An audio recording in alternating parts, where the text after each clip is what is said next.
Reading with your kids.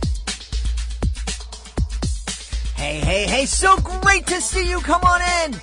Hi, my name is Jedley, and this is the Reading with Your Kids podcast. We're coming to you from the beautiful neighborhood of Reedville in the southwest corner of Boston, Massachusetts. Now that you know where you can find us physically in the world, you might want to know where you can find us in social media. Facebook.com/readingwithyourkids, at Jedley Magic on Twitter, at Reading With Your Kids on Instagram. Our guest today is coming to us from Columbia in South Carolina. Her name is Tiffani Teachey, and she'll be telling us about her great new book, What Can I Be? Before we invite Tiffany in, we want to let you know that this episode of the Reading with Your Kids podcast is brought to you by Gorilla's Night Out, the fantastic book by our friend Faith Goldstein. This really is a wonderful book. It is an award-winning book. Mom's Choice Awards love this book. It's also Reading with Your Kids certified great read. Imagine this, a gregarious gorilla named Pete and his gorilla companions who live in the zoo are bored and tired of doing the same old thing night after night. So, they sneak out in search of adventure that is sure to excite them. Mischief and monkey business ensue, and the gorillas' unforgettable midnight escapade through New York City. This really is a fun book that you and your kids will absolutely adore. It is a Reading with Your Kids certified great read. It's Gorilla's Night Out by our friend Faith Goldstein. And we also want to invite you to join us in Chicago, February 8th and 9th. The Reading with Your Kids podcast will be at Kids Expo in Chicago, Schaumburg Convention Center, Schaumburg, Illinois. This is going to be a fantastic event. We are so looking forward to returning to Chicago. We're going to be creating a totally interactive experience for folks at our booth, giving you and your kids the chance to find out what it's like to be a guest on the Reading with Your Kids podcast. And we will be using some of that content on future episodes of the show.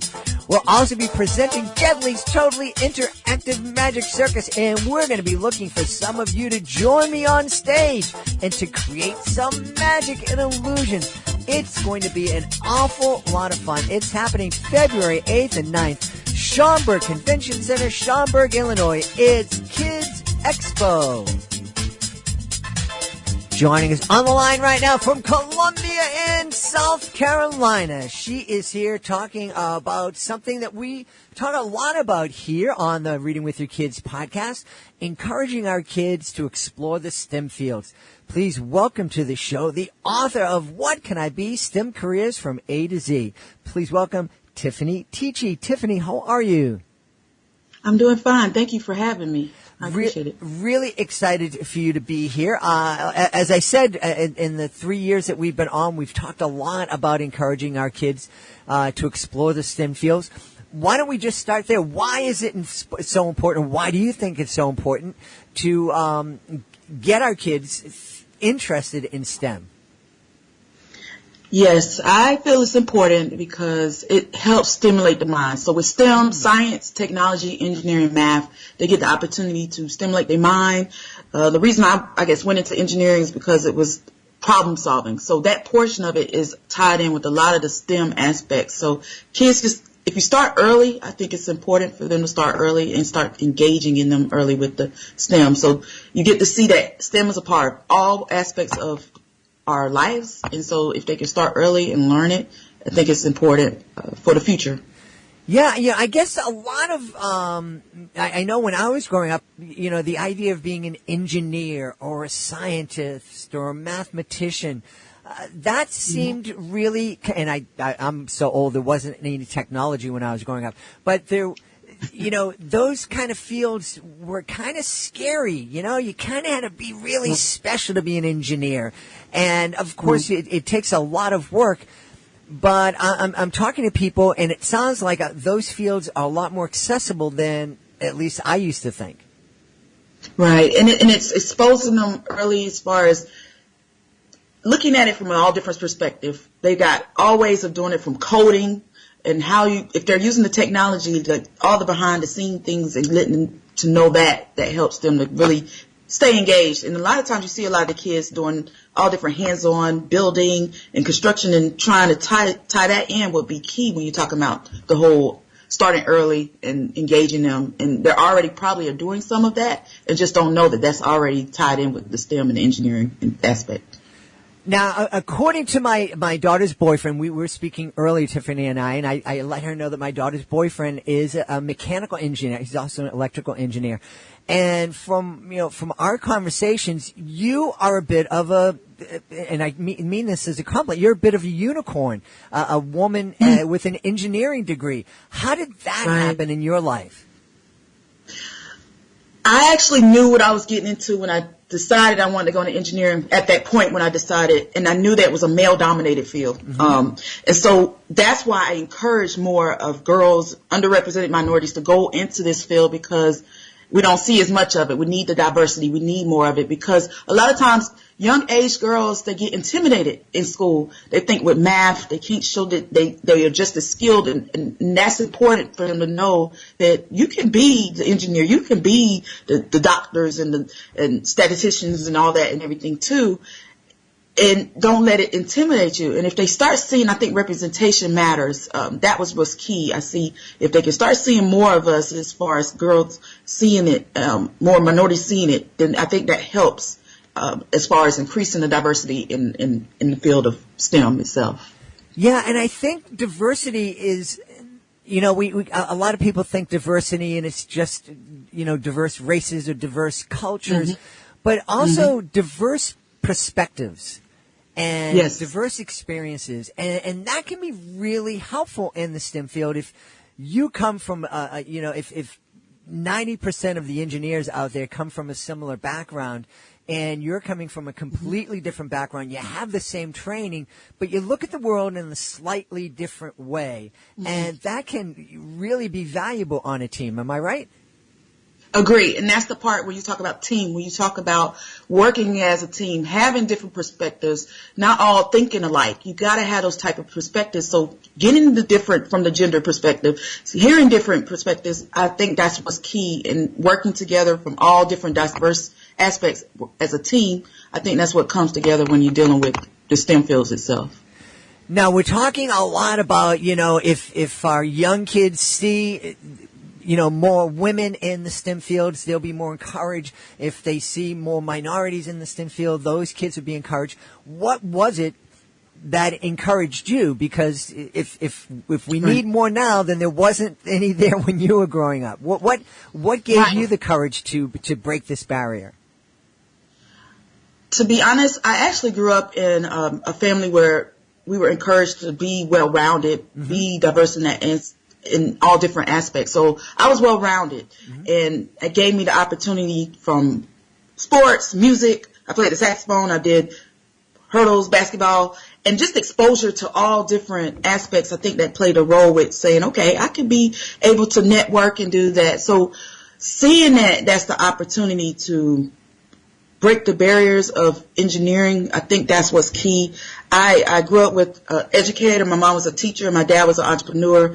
And so they encouraged us to meet new people, expand your mind and all that, as well as far as the importance of education. So that helped me as far as getting into it. And then let me tell you, when I went to the University of North Carolina, Charlotte, I tried all different types of schools, just trying to see when I was applying. But what got me was she's retired now, but she was a assistant dean, and she was a non-traditional, and she's an engineer. And she spoke when we went on the campus to do the orientation about how her experience was. And that actually was my turning point of deciding that's the what school I wanted to go to, what campus I wanted to go to, when I heard her story. So actually that was my turning point of saying I could do that too. I heard her story, and that's really what encouraged me to go into engineering and go to that school as well. We've talked to a lot of authors and a lot of other guests here on the show, and so many of them remember back to that one person in their life that, maybe it was a mentor where they had an ongoing relationship, or maybe it was somebody who just had one very important experience, saw one thing in that author, one thing in that guest, and talked about it, and that one experience really changed their life. Yeah, amazing. I'm so happy that you met this dean and that you had that experience. Right. It was the turning point to let me know that I could be it too. And to hear telling that story always helps when you hear somebody else's story and their experience. It always helps. Yep. So what are some of the fields? What are some of the STEM careers A to Z that we're going to discover, and what can I be STEM careers from A to Z? Right. And a lot of people ask me the questions, why did you decide all the different ones? Because you got so many different ones you could have tied in. But it starts from A, which is the astronaut, and then it ends with Z, which is zoologist. So it's all different aspects as far as I made sure my mechanical engineering was in there. But I did make sure that it was spread across the board from scientists to dealing with the math with statistician, and then tied in with the pediatrician. So it just tied in all different parts from science to nurse to doctor to engineering to different types of the engineering. And from a coding standpoint, from the web developer, it just gave a good broad perspective of how they can see themselves in those careers. And I will say I added 6 different characters, diverse characters, and they're all scattered throughout there, so they get to see themselves in each of the different careers. That's so wonderful. And I love this, going from A to Z and all these different, and you had me stumped for a minute when we started with astronaut and you went to Z, and I'm like, what's a Z? And it's like, oh yeah, zoologist. That's perfect. Yes. I gotta ask you, what's X? X-ray. X-ray. And I'm going to let you know, a lot of the kids, when I'm doing the book reading, a lot of them already recognize that X in the X-ray already. So I was kind of surprised, but a lot of them, the kids, when I start doing it, when I get to that point, they're like, yeah, X-ray. And I'm like, so X-ray technician is what that X was. But let me tell you, Y was the hardest letter ever. I tried to research and everything for a Y, but I found one for it. So, yes, it was a yacht designer. A yacht designer. Yes. Ooh. So, and but that's the one that came up with. Yeah, and well, it makes perfect sense there. A yacht is a lot more complex than a rowboat. There's a lot of engineering that has to happen to make a yacht do what it needs to do. Yes. Yeah. One of the other things too that you talked about you growing up and your parents encouraging you to be well-rounded and try different things. I love, when we're talking about the STEM fields, we're talking about STEM fields, and we're encouraging kids to kind of dip their toes into a lot of different fields, because one of the things as you were going through some of the careers that we're going to experience in your book, I realized that there's a lot of interconnectivity with the different STEM fields. A pediatrician also has to know statistics, and they need to know more and more about coding, and maybe some engineering and some bioengineering, things like that. Right. And that's the part where when I go out and talk to a lot of kids, I tell them, you need the math, the science. And then I also tell them you also need the reading in English. You got to be able to write and take, as far as writing it down in presentation is important too. So it's a combination of learning how to communicate, how you need all the different maths and science, and how it all plays a role with a lot of these type of careers, and it does connect in some form. Now I have to ask, I love hearing your story of how you broke the barriers and became a mechanical engineer, and the people who were influential in your lives. My speech therapist was very influential in my life, but it's kind of wearing off. It's been a long time since I saw him.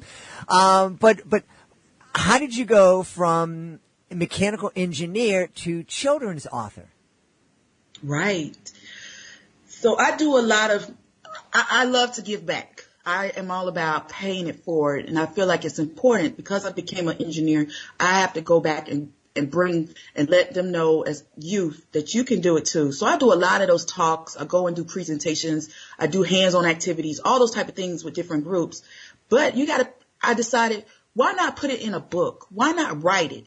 I'm always telling them you can be this and you can do this, and these are the different STEM careers you can be a part of. And I always wanted to write a book. I just didn't know what it was going to be and when it was going to be, but the timing happened, and I decided, why not put it in writing? Why not give them some examples of the different careers? Because I've been already telling them. So now let's show them and put it in writing. And so it came together, and I'm just thankful for that. Yeah. I bet you it was kind of challenging and maybe a little bit intimidating, picking up the pen and becoming a children's author. Yes, because I was trying to decide on which age group would be key. Because I do a lot of talks from K through 12. I do a lot of talks to college students. But I felt the key one was to start early. This book is from 5 to 8-year-olds, K through 2. And they say that third grade level is where they make that decision of really where is that student going to go in life. And so I wanted to start early, and that's why I decided to go with that age group. But yeah, it was a deciding of who's going to be the target reader, who's going to be the target audience. And that's what was key in deciding which age group I was going to work with as well. Now, one of the things I love asking authors is what kind of conversations can you imagine families having if they sit down and they read What Can I Be? STEM Careers from A to Z together? And it has been overwhelming as far as the response to all my friends, everybody, family, and those that's just been sharing it. When they've shared it, when they received it, because my goal was to get it right before Christmas. Let's get it as gifts. Mm-hmm. And when I heard that they had some examples where they had to challenge some of the parents, it challenges them as well as the kids are asking them questions. There was one example where one said that their child loved animals. So when they saw the veterinarian, they saw the zoologist, that encouraged them more that they can tie those type of careers to tie in with the animals. Mm-hmm. So those are the kind of stories. And then to hear them, they send me videos of them, the kids reading it. It's just impactful, empowering, and it just solidifies and allows me to know that I'm going in the right direction with the book as far as making that impact with the kids. That's wonderful. Now, you said that when you go out and you're talking to groups that you give them a lot of hands-on activities that they can do. Yes. Is there a hands-on activity that you can share with us that a parent may be able to sit down after listening to this podcast and do with their kids? Ooh. Now, a lot of times we could do different ones where they can just start with little things. They can use, we've done some where civil engineering, that's one of the careers in there. They can take simple things like spaghetti. We've done tools where we've done spaghetti and piece of paper, spaghetti, tape, and piece of paper.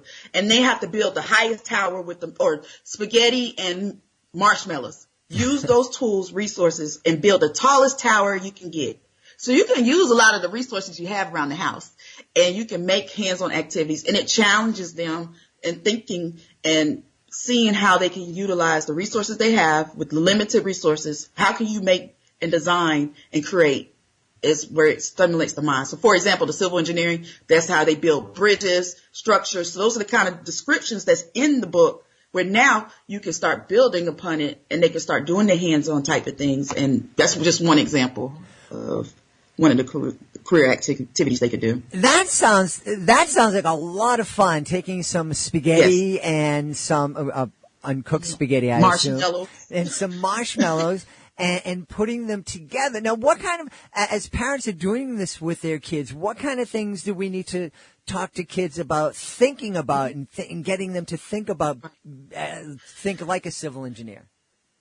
So there's always a foundation. We always talk about you got to have that base. So we always try to encourage them, think about it. What's going to make it where it can stand? So you talk about bridges and structures and buildings, those type of things. So you got to start from the basics. So if you can encourage them, how are you going to start it off? Think about it. Draw it out. Design. A lot of times with engineering, you have to do drawings. You have to do a blueprint. And so telling them, why don't you draw it out first? What do you think it's going to do? And then using those type of skills, those are different ways they can try to start thinking the foundation, what's going to make it last, how it's going to stay. You can add this piece, but what happens when, test it out. And that's a part of it. You design, you build, but then you might have to test it and see what's going to work and might have to tweak it. So just having those type of conversations can help stimulate the mind, ask the questions, and have those questions and attitudes also is important when you deal with the activities itself. Well, I love that. And And one of the things I love, not only talking about, foundation and thinking about it, just instead of just diving into it, like I do a lot of times when I get something from IKEA, I just rip open the box and start trying to put it together. And then when it looks like it's upside down, then I look, well, let me look at the instructions, and I find out that it is upside down. Talking about planning it out. But also you mentioned trying it. So when we're trying things, we're assuming that there's a chance it might fail. Right. You try something. And that's, I guess, an important lesson, too, to share with kids. Yeah, and that's important because a lot of times they think it's going to work the first time, but when they start trying it out, it starts falling. Then you're like, okay, so what's making it fall? What is causing this to happen? What do you need to do? What little thing might need to be tweaked? What do you need to do? Is this side might need to be certain things in that manner. A lot of times triangles, different types of structures, if they start looking it up, researching, it starts adding more to the research part of it and maybe seeing what are some type of structures that might work better than others. So I'm imagining, it's a rainy day, our plans got canceled. And oh boy, we have this choice as a parent. We have this choice. The kids can drive me crazy here at home, or I can just put them in front of a screen and let the screen babysit them, or I can go into the cupboard and take out some of those old marshmallows from the summer that we didn't get to make s'mores with, and a box of spaghetti, and we can spend a half an hour, 90 minutes together. And really teach a lot of lessons, not just how to build a spaghetti bridge, but just building that whole idea of you start with a strong foundation, you start with planning, you try things, and then you learn when you make a mistake or when an idea doesn't work out the way you wanted it to, you tweak, and it's okay to make those mistakes because you learn from those mistakes. What a valuable afternoon that could be it can be a lot of fun, but also just such a valuable experience for a family to experience together. Now, Tiffany, where can folks connect with you online to find out more about you, your speaking engagements, and also find out more about What Can I Be? STEM Careers from A to Z? Yes, you can go to my website, which is spelled my full name, TiffaniTeachey.com. So it's TiffaniTeachey.com. And you'll be able to see all about me. You'll see all the books because it's available on Amazon, Barnes & Noble, and all over. And opportunity to see about speaking engagements as far as book readings and different events from that end. And then I'm also available on Facebook. You can look me up from author Tiffani Teachey, as well as on Instagram and Twitter. That's awesome. And now that you have published your first book, did you catch the author bug? Are you thinking about future books? Yes. I actually, when I had gotten the illustrator, when I worked with the illustrator, I had asked them for the line drawing. So I plan on maybe looking at doing coloring book from it. Mm-hmm. Also looking at maybe I could do a spinoff from some of the characters that's in there for the different careers. It's so many ways I can go with it. And I've been told all different ways, even with the teaching, the curriculum, tying it in with the teachers, also tying it in with them is another way. So I'm just looking at all different aspects. But yeah, I can see myself creating a part 2 or spin-off with the characters. It can go all different ways, as well as a coloring book. That's fantastic. Well, we're really excited, and we love giving parents resources that they can use to ignite their kids' interest in the STEM field, science, technology, engineering, mathematics, and I absolutely believe that What Can I Be? STEM Careers from A to Z would be a fantastic addition to a family library. We've been talking with the author tonight, Tiffani Teachey. Tiffany, thanks so much for being on the show. Thank you for having me. Please be sure to join us for the next edition of the Reading with Your Kids podcast. You're not going to want to miss this show. It is delightful. Our guest is Jody Darter, and she is the author of When You Lived in My Belly. It's a wonderful conversation about a wonderful book. If you are the author of a great children's book, you were probably surprised to find out that once you wrote that book, that now you're responsible for marketing it. You're thinking to yourself, I'm not a marketer. I'm not a salesperson. I'm an author. I'm an artiste. Well, it doesn't really matter if you want to be head of marketing or not. You are. That's right. As a children's author, as the author of any book, you are the person most responsible for marketing the book, for letting the world know about your fantastic book. But you don't need to do it by yourself. The Reading with Your Kids podcast, we can help you. That's right. We have a wonderful program. We have a number of different programs to help promote your book. One of the most popular is our Reading with Your Kids Certified Great Read program. We let you know at the beginning of the show that Faith Goldstein's Gorilla's Night Out is a Reading with Your Kids podcast Certified Great Read. What happened is Faith asked our evaluation team to check out her book. Now, our team is made up of parents, teachers, and kids. And if they believe that a book is worthy of 4 or 5 out of 5 stars, Faith's book was 5 stars all the way, it becomes a certified great read. And with that status comes a number of fantastic tools that'll really help your book stand out from the crowd of books that are published every single month. Check it out today. It's readingwithyourkids.com. Click on the Author Services button at the top of the page, and you find out all about it. I want to thank the folks who made today's show so very wonderful. Of course, I want to thank our guest, Tiffani Teachey. Be sure to check out What Can I Be? Also want to thank Faith Goldstein. Be sure to check out Gorilla's Night Out. I want to thank the folks out at Kids Expo in Chicago. Join us February 8th and 9th. I want to thank my producer, Fatima Khan. Check out her blog at readingwithyourkids.com. I want to thank my beautiful wife for all the support she gives me, but most of all, I want to thank you. Thank you so much for taking the time for subscribing to the show on the iHeartRadio app, on Google Podcasts, Apple Podcasts, Podchaser, Twitter, not Twitter, but you can find us on Twitter. You can listen on Twitter. So you can connect with me on Twitter at Deadly Magic, and you can listen that way. But most of all, I want to thank you so much for taking the time to make the world a better place. And you absolutely do that every time you read with your kids. I'll be looking for you in the next edition of the Reading with Your Kids podcast.